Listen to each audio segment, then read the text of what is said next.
Episode 1। The पहला case. Delhi की हल्की हल्की बारिश थी। सड़कें खाली थी लेकिन शहर की हर गलियों में एक अजीब सा सन्नाटा फैला हुआ था। विक्रांत अपने ऑफिस के घुमावदार सीढ़ियों से ऊपर आया। उसकी चाल में घमंड था और उसकी आंखों में एक ऐसी चमक जिसे देखकर लोग या तो डर जाते थे या फिर मोहित हो जाते थे। वो हमेशा ऐसा होता था, अपनी दुनिया में अकेला लेकिन हमेशा जीतने वाला।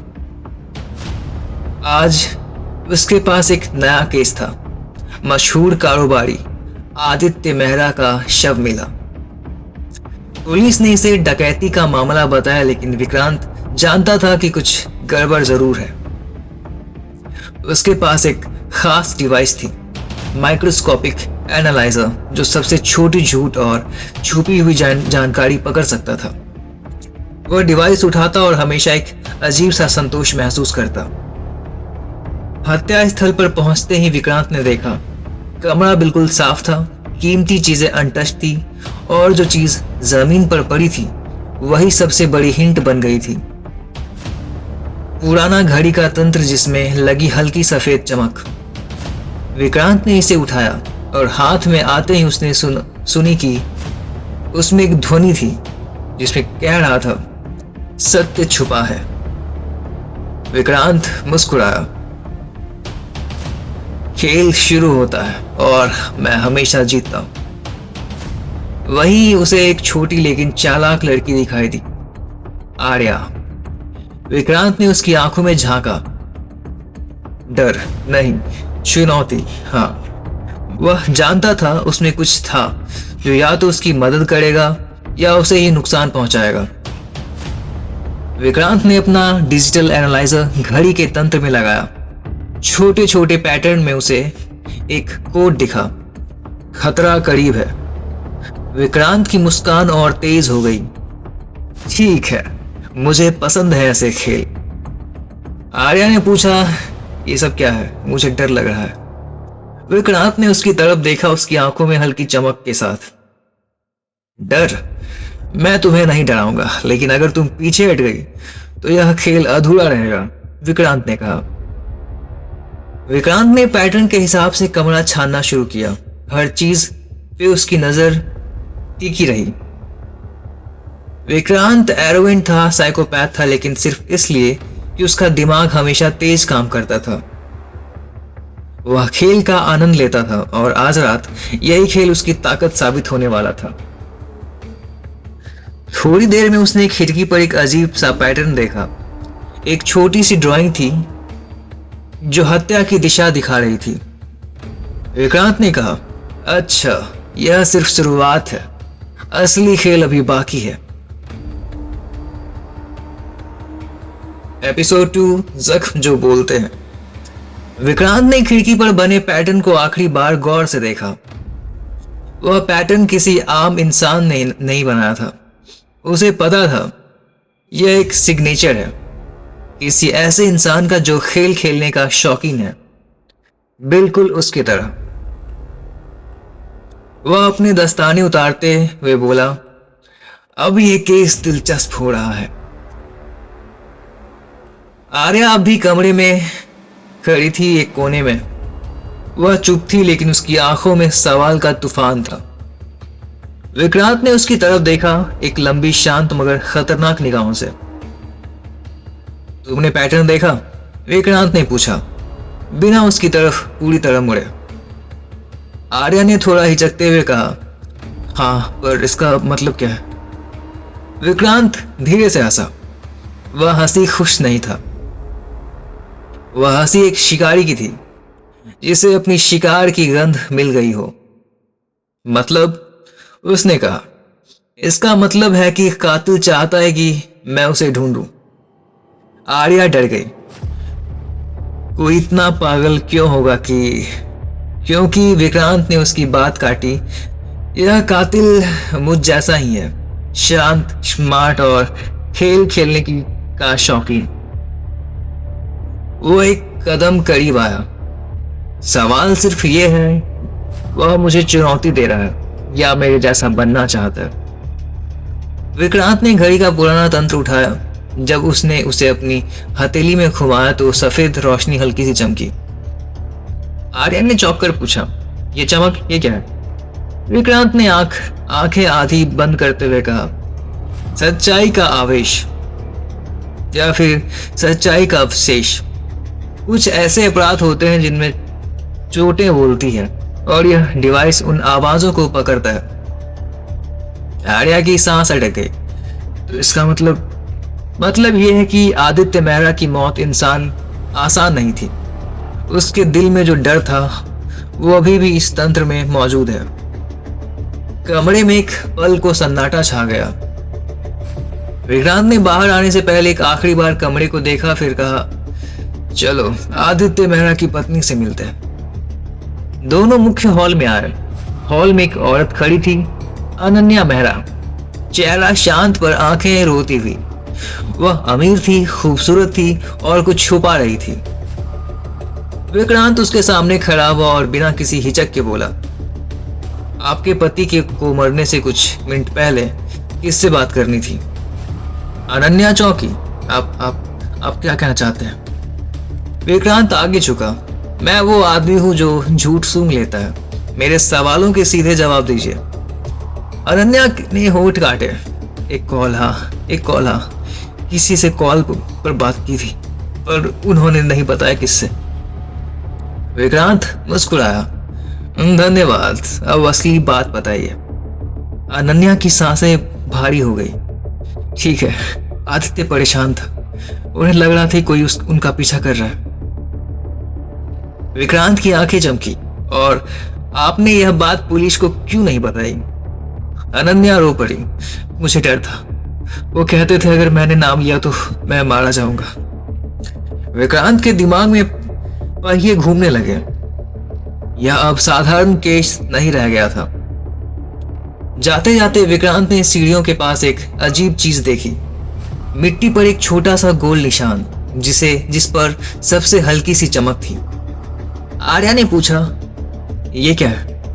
विक्रांत ने झुककर उसे उठाया। वह एक छोटा सा सिगिल था, एक पुरानी प्रतीक चिन्ह। यह कोई तांत्रिक चीज नहीं थी, यह किसी मैजिकल टूल का हिस्सा था, ठीक है वैसा जैसा विक्रांत इस्तेमाल करता था। उसके चेहरे की मुस्कान खतरनाक हो गई। तो कातिल सिर्फ कातिल नहीं है, वो मेरे स्तर का खिलाड़ी है। आर्या ने धीमे स्वर में पूछा, क्या इसका मतलब? वो भी तुम्हारी तरह? विक्रांत ने उसकी आंखों में देखा तीखी नजर से। हाँ, वह मेरी तरह सोचता है, मेरे जैसा छुपता है, मेरे जैसा टूल्स का इस्तेमाल करता है। एक ठहरी हुई सांस के बाद वह बोला, यह केस सिर्फ हत्या नहीं है, यह चुनौती है, और मैं चुनौतियां कभी छोड़ता नहीं। आर्या ने डरते हुए पूछा, अब हम क्या करेंगे? विक्रांत ने सिगिल का वह हवा में घुमाया। वह हल्का चमक उठा।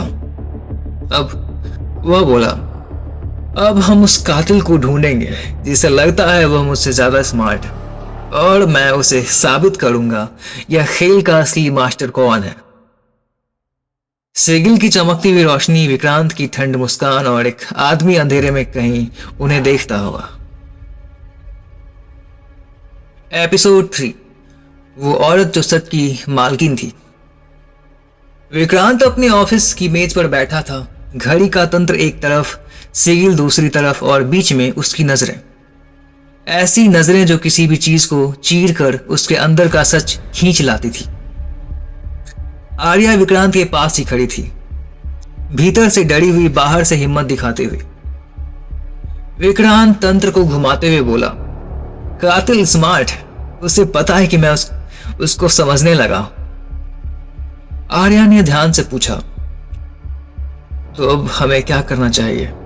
विक्रांत ने उससे देखा, एक तेज, ठंडी लेकिन रहस्यमयी निगाहों से।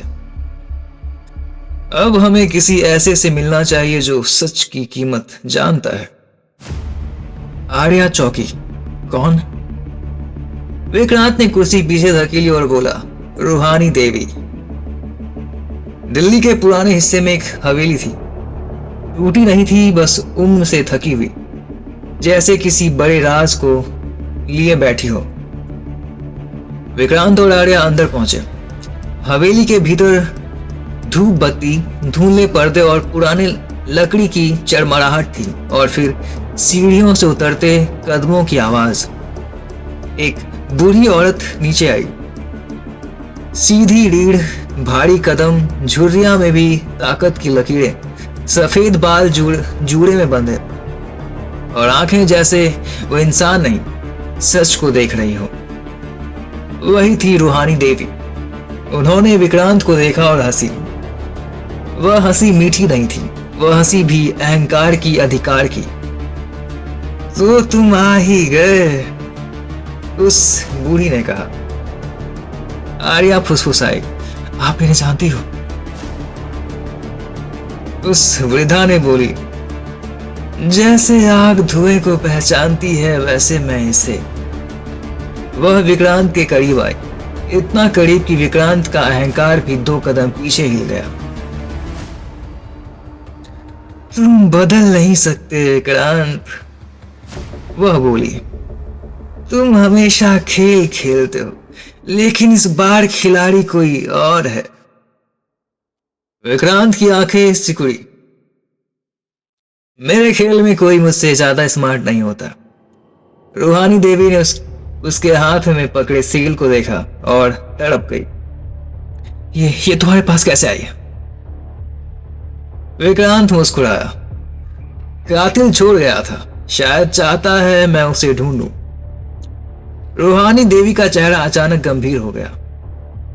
उन्होंने सिगिल को छुआ और उसी पर बिजली सी चमक उठी। एक हल्की सी आवाज आई, जैसे कोई दूर से फुसफुसा रहा हो। आर्या घबरा गई। ये क्या? ये मौत की निशानी है, रूहानी देवी बोली, और जिस इंसान ने इसे बनाया है वह तुम्हें मारना चाहता है, क्योंकि तुम ही वो हो जो उसे रोक सकते हो। विक्रांत ने शांत स्वर में कहा, मुझे कोई नहीं मार सकता। रूहानी देवी की आंखों में घमंड उभरा। वह भी उतनी ही अहंकारी थी जितना कि विक्रांत। अहंकार अच्छा है बेटे, लेकिन याद रखना, जिस खेल में तुम घुसे हो उसमें जीतने वाले की लाश सबसे आखिर में मिलती है। रूहानी देवी ने उन्हें हवेली के पिछले कमरे में ले गई। वह कमरा पुराना था और पुरानी किताबों, जादुई चित्रों और प्रतीकों से भरा हुआ था। उन्होंने एक पुरानी किताब खोली। उसके पन्ने कठोर और पीले थे। ये सिगिल, उन्होंने कहा, चेतावनी संहिता है।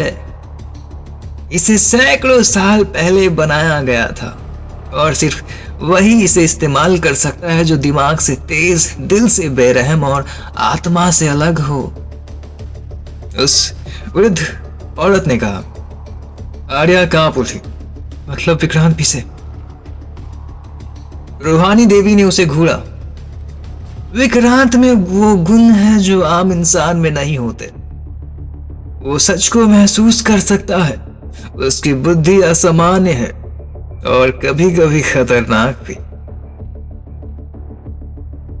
विक्रांत बिना पलक झपकाए बोला, मुझे बताइए कातिल कौन है? रूहानी देवी धीरे से बैठी और कहा, कातिल तुम्हारा प्रतिबिंब है विक्रांत। वो तुम्हारा अनुसरण कर रहा है। वो तुम्हारे जैसे टूल्स बना रहा है और वो तुम्हें हराना चाहता है। विक्रांत पहली बार कुछ सेकंड चुप रहा। वो समझ गया था इस बार खेल बड़ा है। जाते समय रूहानी देवी ने उसकी कलाई थाम ली। उनकी पकड़ बूढ़ी नहीं थी, शेर जैसी थी। विक्रांत, सिगिल तुमसे बोल रहा है, आज रात कोई तुम पर वार करेगा। तुम अपने कमरे में अकेले मत रहना। विक्रांत हंसा, एक ठंडी, बेपरवाह मगर खतरनाक हंसी।